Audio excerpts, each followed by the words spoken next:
My name is Jackson. I'm one of the pastors here with Circles, and today we are continuing and completing our action-packed study through the book of Acts, a book that is all about the action and expansion of the early church. So today we're going to turn our attention to the man that we examined last time. His name is Paul. However, we're going to be looking at Paul at a very different point in his life. He wasn't a persecutor anymore. He was a full-fledged preacher. Not only that, he was working miracles consistently by God's power. He was planting churches, and he was traveling the world to tell anyone he could about his new friend, Jesus. But what I find so interesting is there are so few accounts of Paul preaching from the stage. There are even fewer examples of him using a microphone, because there's none. Instead, most of his missionary work was leveraging one-on-one interactions, and I just love that. He understood that each person was a vital part of God's plan. After all, God's plan is made up of people pursuing his purpose. Thus, Paul built his ministry on conversations instead of conventions. For instance, in the metro city of Corinth, Paul met a man named Aquila and his wife Priscilla. I love that their names rhyme, by the way. Paul made money making tents, so did they. So they ended up working together as a little tent-making group. They made like a little tent-making side hustle. Ultimately, Paul became their good friend, their mentor, and then their pastor. Paul ultimately discipled them in their workshop while weaving fabric and tanning leather and tying knots, making tents. But he ultimately saw that every place was possibly a pulpit. Every place he could be was a place that he could spread the message of Jesus. Why would such an important person like Paul do this kind of one-on-one ministry? Shouldn't he have made like a YouTube channel or a TikTok or something? Paul knew something that we forget. Salvation has a snowball effect. When one person experiences Jesus, they take it to their city, and then those people take it to their cities, and eventually the message spreads farther than the Roman roads can even take them. So Paul's intentionality with people was actually his strategy. Eventually, this power couple, Priscilla and Aquila, they led Apollos to the Lord, and then Apollos became one of the most successful evangelists to ever work in Alexandria. He was flat out shouted out by Luke in Acts 18. That shows that salvation is a snowball effect, and Paul understood that. That is why he prioritized people. He prioritized individual people. He prioritized people way over his platform. He just wanted to be in conversation. Paul's ministry was defined by close-knit community, and we can definitely see this by the fact that he had a partner on like every single trip he went on. They preached together. They traveled together. They wrecked their ship together. They got arrested together. Yep, arrested. Criminal activity as a group. Let's take a look at our last story in the book of Acts that we're going to study.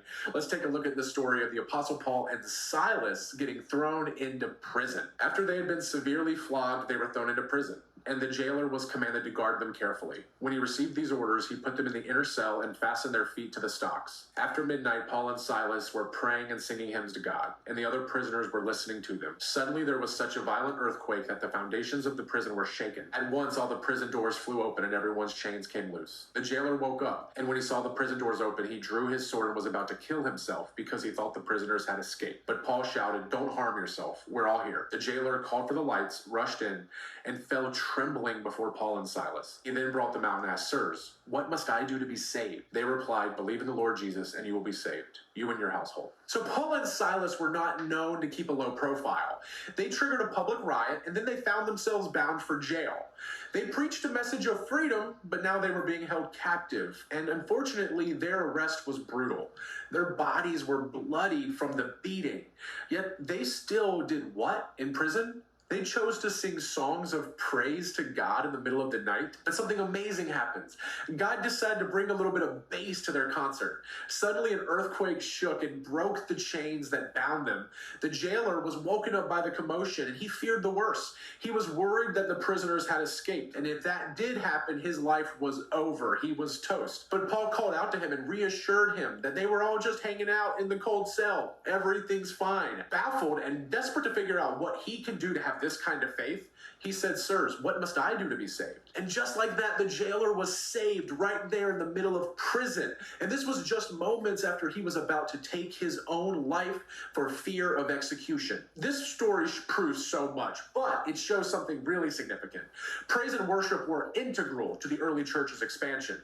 Wherever they went, worship followed. Through this lens, we should examine our own lives, and we can discover three vital lessons about the importance of praise on our journey with Jesus. And the first first is this: let praise give perspective to your problems. Paul and Silas were no strangers to hardships, not at all. They had faced numerous setbacks in their ministry. This was normal for them. So as they sat shackled to their cold, damp cell, they started singing praises out to God. They were overcome with joy despite being in jail. Yeah, they were physically imprisoned, but they were spiritually free. This was enough to give them perspective, which ultimately gave them joy, which ultimately led them to worship and sing in exuberance. And honestly, it makes sense.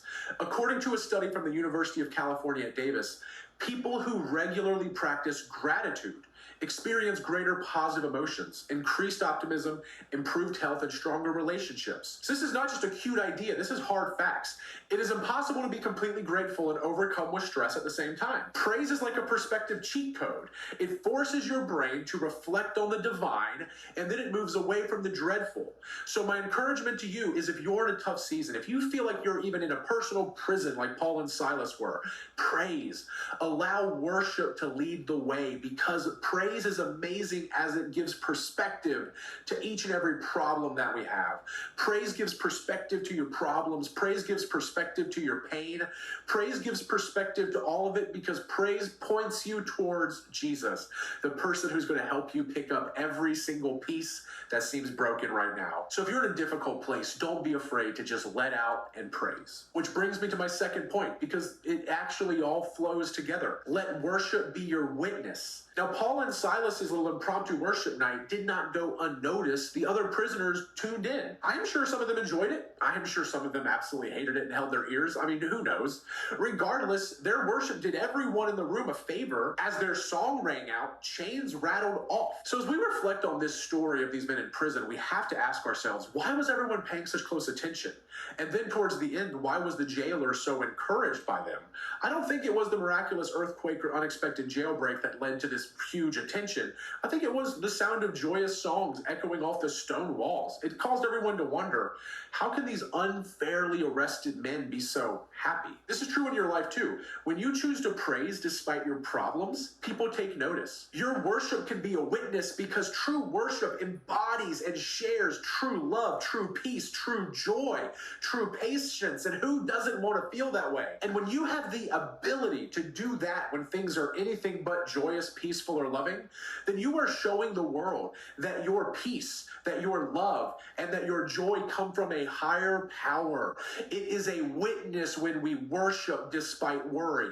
It is a witness when we praise despite pain. Like Paul and Silas, your contentment comes from Christ and Christ alone.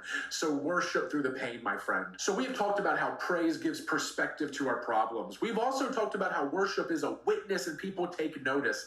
And lastly, our third and last point of the series, you need to let joy fuel your journey. Y'all, the jailer was so moved by Paul and Silas that he invited the prisoners to his house for dinner. Yeah, he invited them for a meal and to get cleaned up. Like, I doubt he does this too often. Like, hey, prisoners, come over to my house and meet my kids. That just goes to show how faith-filled these men were. And while sitting around the dinner table, the prisoners started talking to the whole family. And I'm sure his kids probably thought it was strange for dad to bring people from work to supper. But hey, here they were. They just kind of ate and maintained a really strong grip on their forks. Now, once everyone understood the nature of these guys, I'm assuming everyone got a lot less tense. These were the two guys that made their dad so happy in the first place, so they were good in their book. Wait, what do I mean by that? Take a look at this verse. He was filled with joy because he had come to believe in God, he and his whole household. He was so happy. He was smiling. He was laughing around the dinner table. The salvation snowball effect proved to be true. The songs in prison turned into the salvation of the jailer. Then he went home full of joy, and his family took notice. And when he told his family about Jesus, the whole house got saved.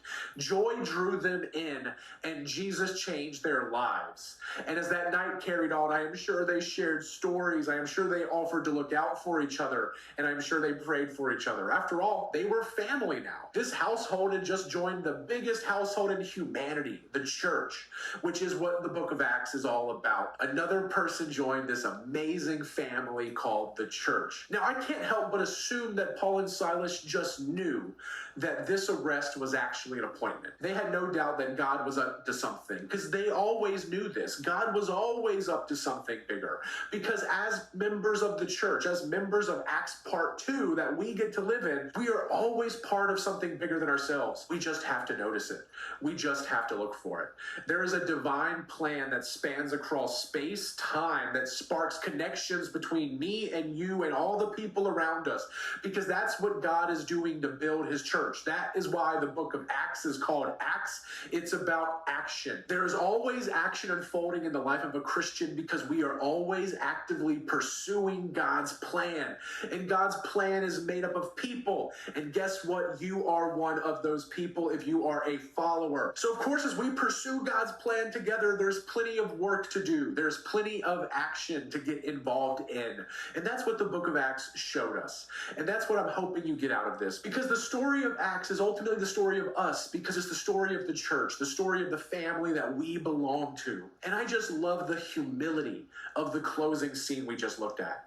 It shows Paul and Silas, two giants of the faith, sitting at a dinner table with kids talking about Jesus. This is our calling. We are called to see every moment as mission. We are called to see every person as a potential part of God's purpose and God's plan. And these stories are not just limited to Silas or Paul or any of Paul's buddies. Not at all. The book of Acts is still being written to some degree. The cast has just gotten a whole lot bigger. Because if you follow Jesus, you're a part of it. So as you step into each and every day, ask yourself this question: how am I putting my salvation